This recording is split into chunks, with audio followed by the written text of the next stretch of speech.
বিসমিল্লাহির রহমানির রহিম। আমরা জাতীয় বিশ্ববিদ্যালয়ের অনলাইন শিক্ষা কার্যক্রমে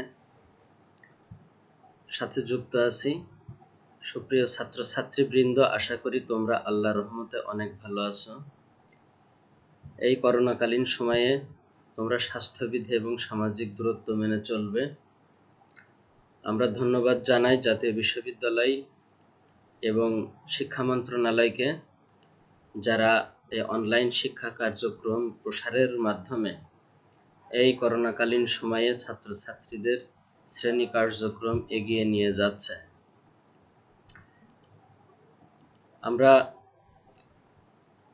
মাস্টার্স শেষ বর্ষের ব্যবস্থাপনা চিন্তাধারা বিষয়ের অধ্যায় ৩ অর্থাৎ ব্যবস্থাপনা উন্নয়নে আচরণ বিজ্ঞানীদের অবদান, যেটি আজকে আমাদের পঞ্চম পাঠ। আমরা সেখানে আছি। আমি মোহাম্মদ ফারুক হুসাইন, সরকারি বিএল কলেজ, খুলনা। প্রথমে আমরা জানব আচরণ ভিত্তিক মানবিক সম্পর্ক বা নয়া ক্লাসিক্যাল তত্ত্ব। এই মতবাদে কর্মীকে অর্থনৈতিক মানুষের পরিবর্তে সামাজিক মানুষ হিসেবে বিবেচনা করা হয় এবং যন্ত্র হতে মানুষের শক্তির উপর অধিক গুরুত্ব প্রদান করা হয় এবং স্বীকার করা হয় মানুষের যে কোনো সংগঠন ও কাজের কেন্দ্রবিন্দু, অর্থাৎ পিপল শুড আন্ডারস্ট্যান্ড পিপল।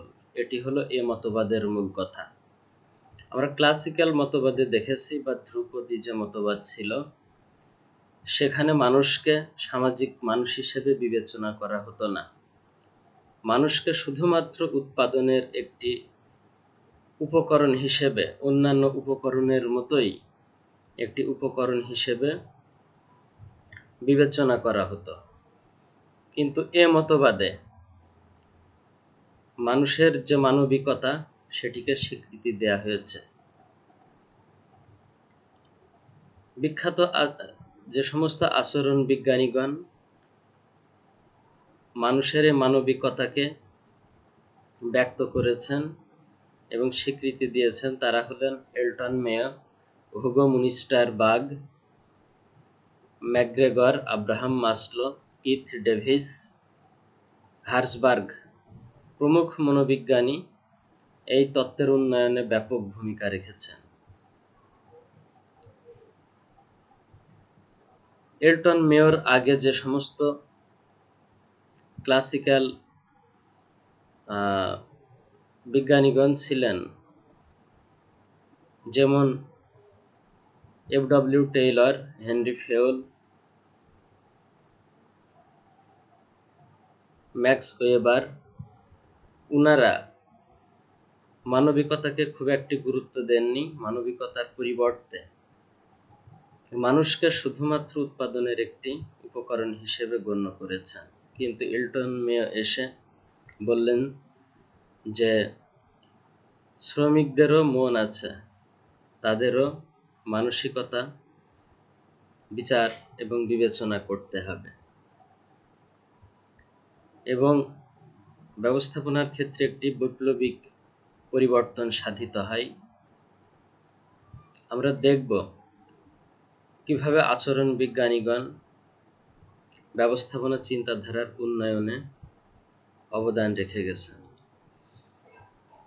আচরণ মতবাদের উদ্ভব ও ক্রমবিকাশ। ধ্রুপদী মতবাদে সাংগঠনিক দক্ষতা অর্জন ও উৎপাদনশীলতা বৃদ্ধির লক্ষ্যে যান্ত্রিক উপাদানের উপর বিশেষ গুরুত্ব আরোপ করা হয়। ফলশ্রুতিতে কার্যক্ষেত্রে মানবিক উপাদান অবহেলিত হয়ে থাকে। কিন্তু শুধুমাত্র যান্ত্রিক উপাদান দ্বারা কার্য সম্পাদনে কার্যকর ফলাফল সম্ভব নয়। তাই ব্যবস্থাপনা বিশারদগণ সংগঠনে কর্মীদের মানবিক বিষয়ের উপরে গুরুত্ব আরোপ করেন। আচরণগত ও মানবীয় বিষয়াবলী বিবেচনায় ধ্রুপদী বা ক্লাসিক্যাল মতবাদের উপর ভিত্তি করে 1920 সালের দিকে নিও ক্লাসিক্যাল মতবাদের সম্প্রসারিত রূপ হিসেবে বিবেচনা করা হয়। আমরা দেখব আচরণ ভিত্তিক বা মানবীয় সম্পর্ক বা নব্য ধ্রুপদী মতবাদের উপাদানগুলো। এ মতবাদের যে সমস্ত উপাদান পরিলক্ষিত হয় তার মধ্যে প্রেষণা অন্যতম। আমরা জানি শুধু শ্রমিক নয়, যে কোনো মানুষকে প্রেষণা দিলে বা মোটিভেট করলে তার কাজের গতি বৃদ্ধি পায়। ঠিক তদ্রূপ কারখানাতে বা উৎপাদনশীল প্রতিষ্ঠানে উৎপাদনশীলতা বৃদ্ধি পায়। তত্ত্বাবধানের ধরন, ব্যক্তি স্বাতন্ত্র্য, দলীয় গতিশীলতা এবং সংগঠনের প্রকৃতি। যেমন ব্যক্তি স্বাতন্ত্র্য, ম্যান টু ম্যান ভেরি করে। প্রত্যেক মানুষের test, belief, ethics, morality, values difference from others. এই বিষয়টি ক্লাসিক্যাল মতবাদের উপেক্ষিত ছিল, তাদের ধর্তব্যের মধ্যে ছিল না। কিন্তু আচরণ ভিত্তিক মতবাদে বা নব্য ধ্রুপদী মতবাদে ব্যক্তি স্বাতন্ত্র্যকে স্বীকৃতি দেয়া হয়। এই মতবাদের অর্থাৎ মানবীয় সম্পর্ক মতবাদের আমরা দেখব যে আর কি কি দিক আছে। মানে সব থেকে বড় যে দিক সেটি হলো মানবিক সম্পর্ক দৃষ্টিভঙ্গি। এলটন মেও মূলত এই মতবাদের বা এই দিকের উদ্ভাবক। তিনি হিউম্যান রিলেশনের উপরে গুরুত্ব আরোপ করেন। দ্বিতীয় যে দিকটি আমরা দেখব সেটি হলো মানব সম্পদ দৃষ্টিভঙ্গি। এ মতবাদে রেনসিম লেকার্ট, ডগলাস ম্যাকগ্রেগর, আব্রাহাম মাসলো, আরগ্রিস প্রমুখ ব্যবস্থাপনা বিশারদ এই দিকটি সম্প্রসারিত করেন। আরেকটি আছে বাউন্ডেড রেশনালিটি ওরিয়েন্টেশন বা সীমিত যুক্তি। এটি হারবার্ট সিমন, জেমস মার্স প্রমুখ আচরণ বিজ্ঞানীগণ এই দিকটির বিকাশ সাধনে গুরুত্বপূর্ণ ভূমিকা রাখেন। হথর্ন গবেষণা ও এলটন মেও। আমরা জানি এলটন মেও 1927 খ্রিস্টাব্দ থেকে 1939 খ্রিস্টাব্দ পর্যন্ত দীর্ঘ সময় শিকাগোর ওয়েস্টার্ন ইলেকট্রনিক কোম্পানির হথর্ন কারখানায় মোট 5টি গবেষণা পরিচালনা করেন। মূলত এই দীর্ঘ 12 বছর গবেষণার ফসল হলো এই আচরণ মতবাদ বা মানবীয় সম্পর্ক মতবাদ। এখানে এই গবেষণায় তিনি যে বিষয়গুলোর উপরে গুরুত্ব আরোপ করেন বা যে বিষয়গুলো ওনার কাছে প্রতিভাত হয় সেগুলো হলো উৎপাদনের উপর প্রাকৃতিক পরিবেশের তুলনায় সামাজিক ও মানবিক পরিবেশের গুরুত্ব ও ভূমিকা সর্বাধিক। অর্থাৎ শুধুমাত্র কাঁচামাল নয় বা শুধুমাত্র যন্ত্রপাতি নয়, যে সমস্ত শ্রমিকেরা কাজ করবে তাদের মানবিকতার উপর, তাদের ব্যক্তি স্বাতন্ত্র্যতার উপর গুরুত্ব দিতে হবে। এবং এই শ্রমিকদের এই বিষয়গুলো যদি দেখা হয়, গুরুত্ব আরোপ করা হয়, তাহলে একটি উৎপাদনশীল প্রতিষ্ঠানের এফিসিয়েন্সি, ইফেক্টিভনেস এবং প্রোডাক্টিভিটি সবই বৃদ্ধি পায়। দ্বিতীয় যে ফাইন্ডিংসটা তিনি পেয়েছিলেন সেটি হলো কর্মীদের প্রেষণা দানের ক্ষেত্রে শুধুমাত্র আর্থিক প্ররোচনাই নয়, অনার্থিক প্ররোচকগুলোও খুবই গুরুত্বপূর্ণ। আমরা মনে করি যে শুধুমাত্র বেতন বৃদ্ধি করলেই হয়তো উৎপাদনশীলতা বৃদ্ধি পাবে। না, এটা ভুল ধারণা। বেতন তার অধিকার, কিন্তু একজন কর্মচারী যদি কোনো নতুন বিষয় আবিষ্কার করে বা নতুন কোনো পদ্ধতি অবলম্বন করে তাহলে তার সেই পদ্ধতির স্বীকৃতিটা দেওয়া উচিত। এই স্বীকৃতি যদি দেওয়া হয় তাহলে সে অনেক মোটিভেট হয় এবং এর মাধ্যমে কর্মীদের মধ্যে একটি গতিশীলতা সৃষ্টি হয়, দলীয় গতিশীলতা, যেটি উৎপাদনশীলতা অর্জনে ব্যাপক বা উৎপাদনশীলতা বৃদ্ধিতে ব্যাপক ভূমিকা রাখে। উৎপাদনশীলতা শুধুমাত্র উন্নত কার্য পরিবেশের দ্বারা প্রভাবিত হয় না, কর্মীদের উন্নত দলগত মনোভাব এবং অংশগ্রহণের অনুভূতি উৎপাদন বৃদ্ধিতে সহায়তা করে। বিষয়টি অত্যন্ত গুরুত্বপূর্ণ। ইন্ডিভিজুয়ালি একটি কাজ করার মধ্যে খুব বেশি আনন্দ পাওয়া যায় না, কিন্তু সেই কাজটি যদি 2 জন 3 জন বা 5 জনের একটি গ্রুপ যদি করে, তাহলে সবার মধ্যে হৃদ্যতা বা সদ্ভাবের পরিবেশ সৃষ্টি হয় এবং উৎপাদন বৃদ্ধিতে ব্যাপক ভূমিকা রাখে। এবং সেই সমস্ত শ্রমিক কর্মচারীরা নিজেদের থিঙ্কিংগুলা একে অপরের সাথে শেয়ার করতে পারে, ফলশ্রুতিতে যে বোরনেস, সেই একঘেয়েমিটা দূর হয়। চতুর্থ যে ফাইন্ডিংসটা তিনি পেয়েছিলেন সেটি হলো, যখন কোনো ব্যক্তি বুঝতে পারে যে তার কার্যক্রম পর্যবেক্ষণ করা হচ্ছে, তখন সে সতর্ক হয়ে কার্য সম্পাদন করে এবং এর ফলে পর্যবেক্ষকের প্রত্যাশা অনুযায়ী কার্য সম্পাদনে সচেষ্ট হয়।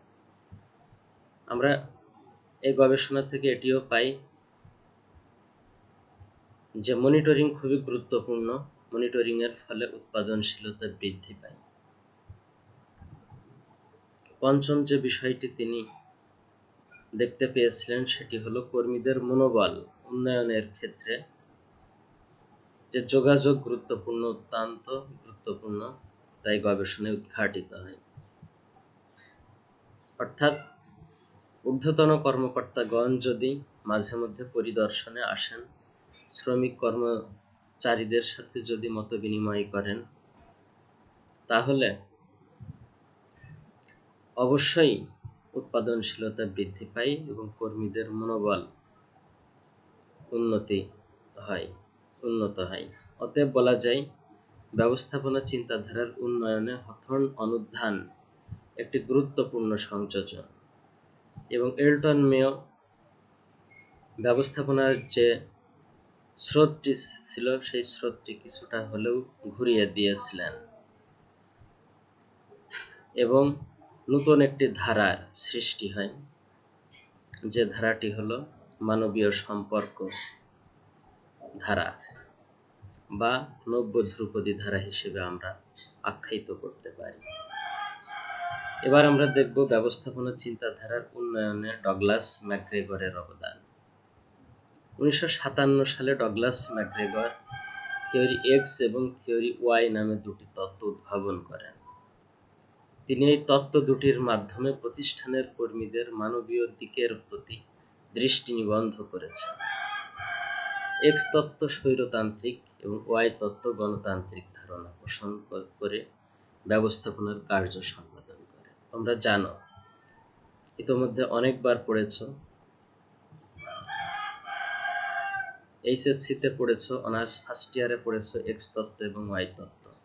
এক্স তত্ত্ব যে সেই সমস্ত কর্মীদের জন্য, যে সমস্ত কর্মীদের দিয়ে কাজ করানো কঠিন হয়, যারা একটু নেতিবাচক মানসিকতার অধিকারী, সেখানে ফোর্সের প্রয়োজন আছে। আর ওয়াই তত্ত্ব হলো সেই সমস্ত কর্মচারীদের ক্ষেত্রে প্রযোজ্য, যারা ইতিবাচক মানসিকতার অধিকারী, যাদেরকে একটু সহানুভূতি বা সহমর্মিতা প্রদর্শন করলেই তাদের দ্বারা যে কোনো কাজ সহজে করিয়ে নেওয়া সম্ভব হয়। সুতরাং আমরা বলতে পারি ডগলাস ম্যাকগ্রেগর এই আচরণ বিজ্ঞান বা ব্যবস্থাপনা চিন্তাধারার উন্নয়নে ব্যাপক ভূমিকা রেখেছে। আমরা এবার দেখব ফ্রান্সিস লিকার্টের অবদান। তিনি কিভাবে ব্যবস্থাপনা চিন্তাধারার উন্নয়নে অবদান রেখেছেন। ফ্রান্সিস লিকার্ট মানুষের আচরণের উপর গবেষণা ও বিশ্লেষণ করেন, বিশেষভাবে শিল্পীয় আচরণে অধিক মনোনিবেশ প্রদান করেন।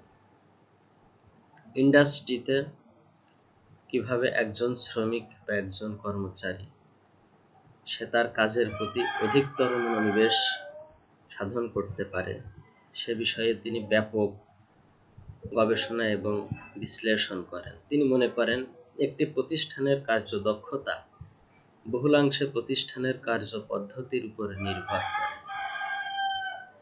অর্থাৎ ফ্রান্সিস লেকার্ট একটি প্রতিষ্ঠানের সিস্টেম ডেভেলপমেন্টের উপর গুরুত্ব আরোপ করেন। একটি প্রতিষ্ঠানের যদি সুন্দর একটি সিস্টেম থাকে তাহলে সেই প্রতিষ্ঠানের কর্মদক্ষতা বা উৎপাদনশীলতা অনেক বেশি বৃদ্ধি পায়।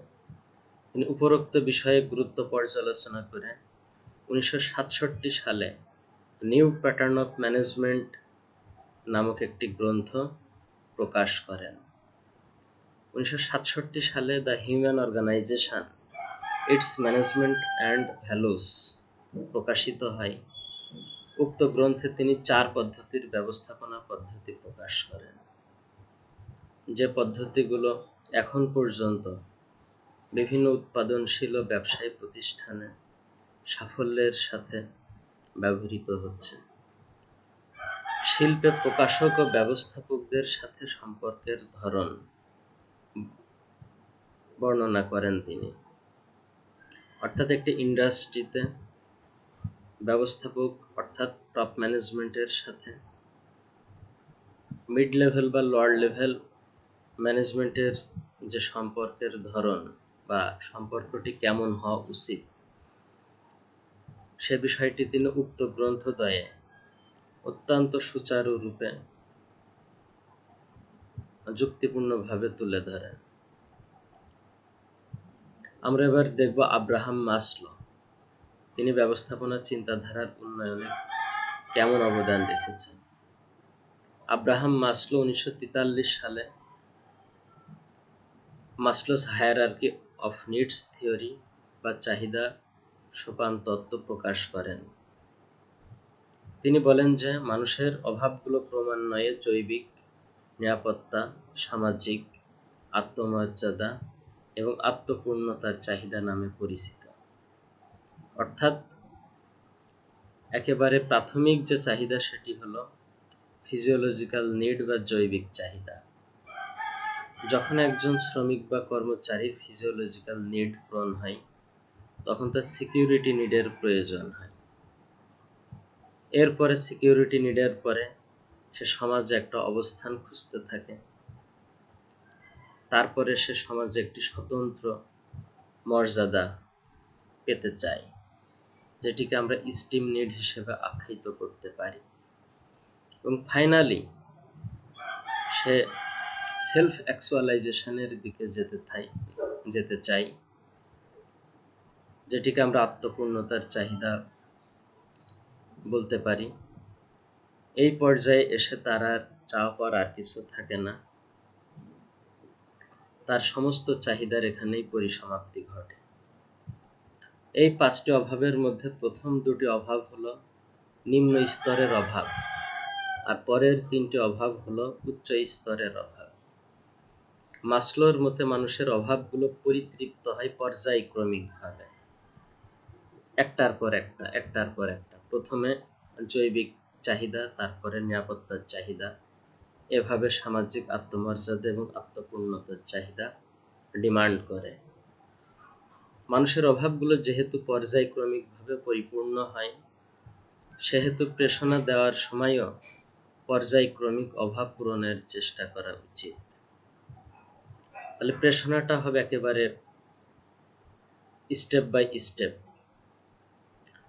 পরিশেষে বলা যায় কোনো প্রতিষ্ঠানের কর্মীদের উপর অর্পিত দায়িত্ব উৎসাহ ও উদ্দীপনা সহকারে পালনের ক্ষেত্রে মাসলোর এই তত্ত্বটির ভূমিকা অনস্বীকার্য।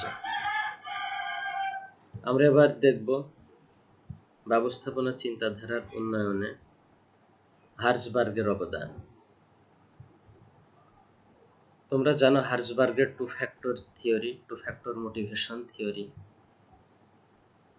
1960 সালের দিকে ফ্রেডরিক হার্জবার্গ এবং তার সহযোগীরা মার্কিন যুক্তরাষ্ট্রের পিটসবার্গ শিল্পাঞ্চলে 200 জন প্রকৌশলী ও হিসাবরক্ষকের উপর এক দীর্ঘ সমীক্ষা পরিচালনা করেন এবং এর উপর ভিত্তি করে তিনি দ্বি-উপাদান তত্ত্ব উপস্থাপন করেন।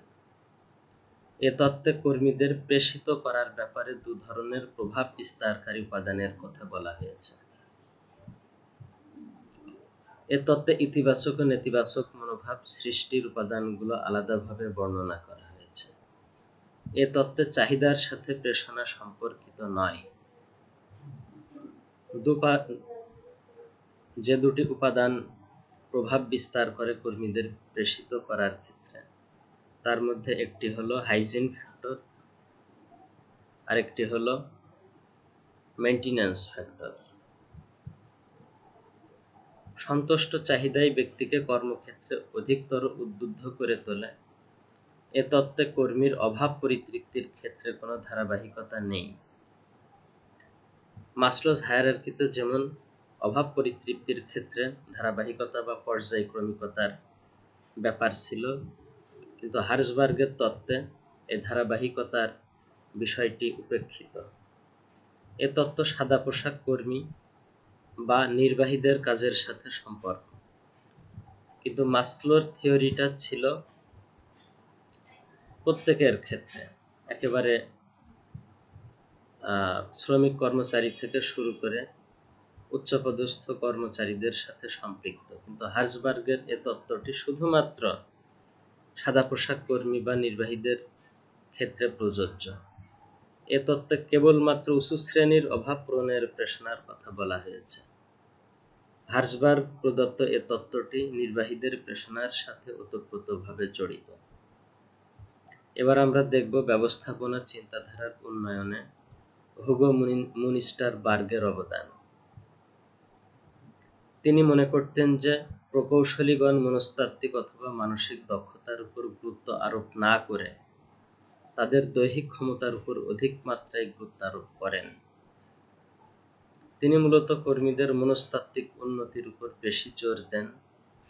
তিনি এ সংক্রান্ত মতবাদ 1913 সালে সাইকোলজি অ্যান্ড ইন্ডাস্ট্রিয়াল এফিসিয়েন্সি বইয়ে প্রকাশ করেন। এ কারণে হুগো মুনিস্টারবার্গকে শিল্প মনোবিজ্ঞানের জনক হিসেবে আখ্যায়িত করা হয়। ব্যবস্থাপনা চিন্তাধারার উন্নয়নে Elton Mayo, Douglas McGregor, Abraham Maslow, Herzberg, Francis লেকার্টের পরে আর যে সমস্ত আচরণ বিজ্ঞানীগণ অবদান রেখেছেন তারা হলেন কে লুইন। তিনি একটি মডেল দিয়েছেন যেটিকে আমরা আচরণ মডেল হিসেবে ব্যবহার করে থাকি। আর একজন বিখ্যাত আচরণ বিজ্ঞানী হলেন ক্লেটন এল্ডারফার। তিনি ইআরজি তত্ত্ব দিয়েছেন। এছাড়া আমরা ভ্রূমের আকর্ষণ প্রত্যাশা তত্ত্বের সাথে পরিচিত।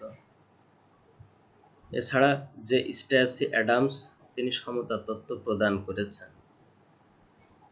এডউইন এ লক এর গোল সেটিং থিওরি অত্যন্ত সফলতার সাথে অদ্যাবধি ব্যবহৃত হয়ে আসছে। আমরা স্কিনারের শক্তি বৃদ্ধি তত্ত্বের সাথে পরিচিত। ম্যাকক্লিল্যান্ডের অর্জিত চাহিদা তত্ত্বের সাথে আমরা পরিচিত।